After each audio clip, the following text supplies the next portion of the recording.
માંગરોળ નગરપાલિકાના કુલ 9 વોર્ડમાં 36 ઉમેદવારો માટે આજે ભાજપની સેન્સ લેવાની પ્રક્રિયા હાથ ધરવામાં આવી છે।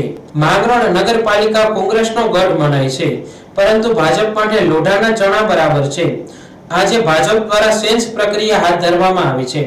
ભાજપમાંથી નગરપાલિકાની ચૂંટણી લડવા ટિકિટ મેળવવા મોટી સંખ્યામાં ઉમેદવારો ઉમટી પડ્યા હતા।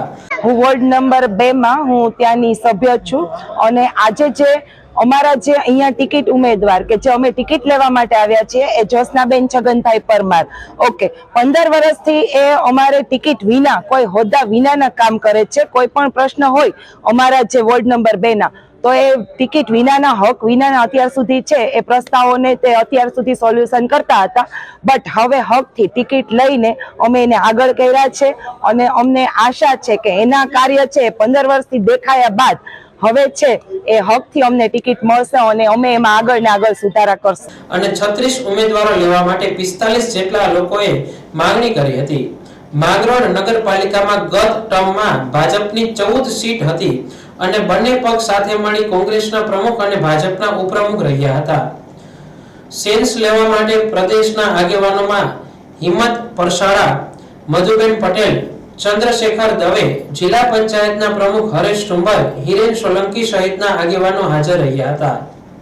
ગુજરાત રાજ્યમાં નગરપાલિકાઓ અને મહાનગર જૂનાગઢની ચૂંટણીની અત્યારે જાહેર થઈ છે। એ પૈકી આજરોજ માંગરોળ નગરપાલિકાની ચૂંટણીની સેન્સની પ્રક્રિયા માટે ગુજરાત પ્રદેશ ભાજપે ભારતીય જનતા પાર્ટીએ આદરણીય ચંદ્રશેખર દવે સાહેબને, મારી સાથે બેન મધુબેન પટેલ છે, મધુબેન પ્રદેશ ભાજપના અધ્યક્ષ રહી ચૂક્યા છે। ચંદ્રશેખરભાઈ દવે મારી સાથે જે આવ્યા છે તેઓ ભાવનગર જિલ્લાના પ્રભારી છે અને પાર્ટીના ખૂબ સિનિયર આગેવાન છે। મારું નામ હિંમત પડસાળા છે, હું સુરેન્દ્રનગર ભારતીય જનતા પાર્ટીનો પ્રભારી છું। આજે આ સેન્સ પ્રક્રિયામાં આપણી પાસે કુલ 45 જેટલા ઉમેદવારોએ ભારતીય જનતા પાર્ટીમાં દાવો કર્યો છે। હવે પછી અમે આ દાવો જેટલા કાર્યકર્તાઓએ કર્યો છે એમાંથી સ્ક્રુટિની કરી અને એનું ચયન કરી સારામાં સારા શ્રેષ્ઠ ઉમેદવારોને પાર્ટીમાં ઉમેદવારી કરવાની તક આપીશું। પાર્ટી કાયમથી સ્વતંત્ર રીતે ચૂંટણી લડતી હોય છે।